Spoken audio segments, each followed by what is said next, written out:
SBA Publications.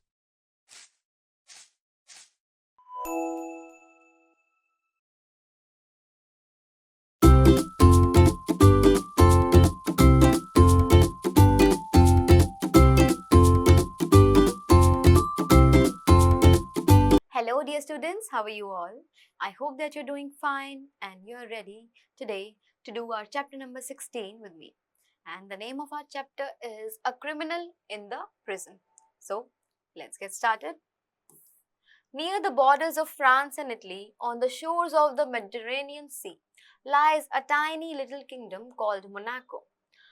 Many a small country or town can boast more inhabitants than this kingdom, for there are only about 7,000 of them in all. So, in this kingdom, there are only 7,000 citizens. And if all the land in the kingdom were divided, there would not be an acre for each inhabitant.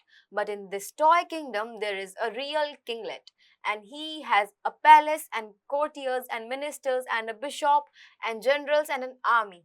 It is not a large army, only 60 men in all, but still it is an army. There were also taxes in this kingdom as elsewhere. So this kingdom was like any other kingdom, but it was very small and there were very less people. Now, it happened a few years ago that a murder was committed in this toy kingdom. The people of this kingdom love peace, and such a thing had not happened before. The judges assembled with much ceremony and solved the case in most judicial manner. There were judges and prosecutors and jurymen and barristers. They argued and judged, and at last they condemned the criminal to have his head cut off as the law directed. So far, so good. Next, they submitted the sentence to the king. The king read the sentence and confirmed it. If the fellow must be executed, execute him. So what happened here? In this kingdom, there was only peace and people believed in it only. So a murder never took place in this place. And when this happened, the criminal was charged to be executed. There was only one hitch in the matter, and that was they had neither a guillotine for cutting heads off nor an executioner. The ministers considered the matter and decided to address an inquiry to the French government, asking whether the French could lend them a machine and an expert to cut off the criminal's head, and if so, would the French kindly inform them what the cost would be. The letter was sent. A week later, the reply came. A machine and an expert could be supplied, and the cost would be 16,000 francs. This was laid before the king. He thought over it. 16,000 francs. The wretch is not worth the money, said he. Can't it be done somehow cheaper? Why 16,000 francs is more than 2 francs a head on the whole population. The people won't stand it, and it may cause a riot. So what happened here? As the place has never seen any crime, so there was no any machine to cut off this man's head. So they asked the French to give them a machine and a person who can handle it. And they realize that it will cost them 16,000 francs, and then they think that it will start a riot. So a council was called to consider what could be done, and it was decided to send a similar inquiry to the King of Italy. The Italian government wrote that they would have the pleasure to supply both a machine and an expert, and the whole cost will be 12,000 francs including traveling expenses. This was cheaper, but still it seemed too much. Although the Italian government offered them a less amount, but it was still expensive. It would still mean nearly 2 francs more per head on the taxes. Another council was called, and they discussed and considered how it could be done less cheaper. Could not one of the soldiers be got to do it in a rough and homely fashion? So they think, can't a soldier of our own can do it rather than us purchasing a machine that will cost us so much more than our economy? The general was called and was asked, can't you find us a soldier who could cut the man's head off? In war, they don't mind killing people. In fact, that is what they are trained for. So the general discussed it over with the soldiers to see whether one of them would willing to do it. But none of the soldiers would do it. No, they said, we don't know how to do it. We have not been taught. So the soldier says that we have not been taught to chop off a person's head, so we will not do it. What was to be done again, the minister considered and reconsidered. They assembled a commission and a committee and a subcommittee, and at last they decided that the best thing would be to change the death sentence to one of imprisonment for life. This would enable the king to show his mercy and it would become cheaper. So they decided instead of killing him, we will give him life imprisonment. The king agreed to this. The only hitch now was that there was no suitable prison for a man sentenced for life. So now there was no prison. There was a small lockup where people were sometimes kept temporarily, but there was no strong prison fit for permanent use. However, they managed to find a place to put the criminal there and placed a guard over him. The guard had to watch the criminal and had also to fetch his food from the palace kitchen. So they locked him in a room and left him with a guard.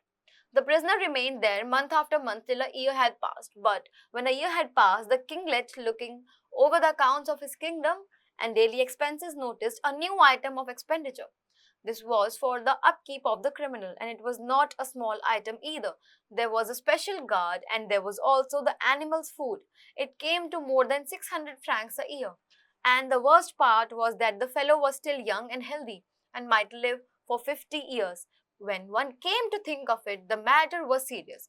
It would never do. So the king summoned his ministers and said to them, "You must find some cheaper way of dealing with this rascal. The present plan is too expensive." And the ministers met and reconsidered till one of them said, "Gentlemen, in my opinion, we must dismiss the guard." But then rejoined another minister, "The fellow will run away."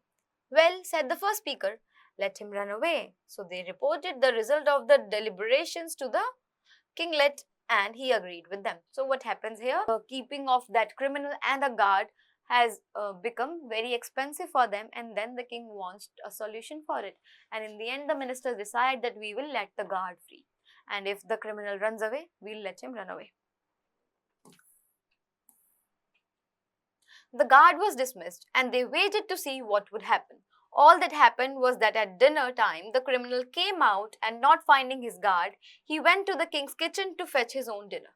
He took what was given to him, returned to the prison, shut the door on himself and stayed inside. Next day the same thing happened. He went for his food at the proper time, but as for running away, he did not show the least sign of it. What was to be done? They considered the matter again. So what happened here? Even though the guard wasn't there, the criminal came out and he fetched his food and then locked himself in once again. So, as we can see that the criminal is not willing to run away, but he remains there. He takes his food from the palace's kitchen and remains in the prison, which is again a matter of distress for the king. "We shall have to tell him straight out," they say, "that we do not want to keep him." So the minister of justice had him brought before him. "Why do you not run away?" said the minister. "There is no guard to keep you. You can go where you like, and the king will not mind." "I dare say the king would not mind," replied the criminal, "but I have nowhere to go. What can I do? You have ruined my character by your sentence, and people will turn their backs on me. Besides, I have got out of the way of working. You have treated me badly. It is not fair. In the first place, when once you sentenced me to death, you ought to have executed me. But you did not do it. That is one thing. I did not complain about that. Then you sentenced me to imprisonment for life and put a guard to bring me my food. But after some time, you took him away, and I had to fetch my own food. Again, I did not complain. But now you actually want me to go away? I can't agree to that. You may do as you like, but I won't go away." So what happens here? People are trying to get rid of the criminal, but he is not going away, as he thinks that his image has been ruined and he is now free from work and he gets free food. So this is the main reason that he is not running away. What was to be done? Once more, the council was summoned. What way could they adopt? The man would not go. Finally, they decided to offer him a pension. The sum fixed was 600 francs, and this was announced to the prisoner. "Well," said he, "I don't mind so long as you promise to pay it regularly. On that condition, I am willing to go." So the matter was settled. He received 1/3 of his annuity in advance and left the king's territory. It was only a quarter of an hour by rail and he emigrated, and he settled just across the frontier, where he bought a bit of land, started gardening, and now lives comfortably. he always goes at the proper time to draw his pension.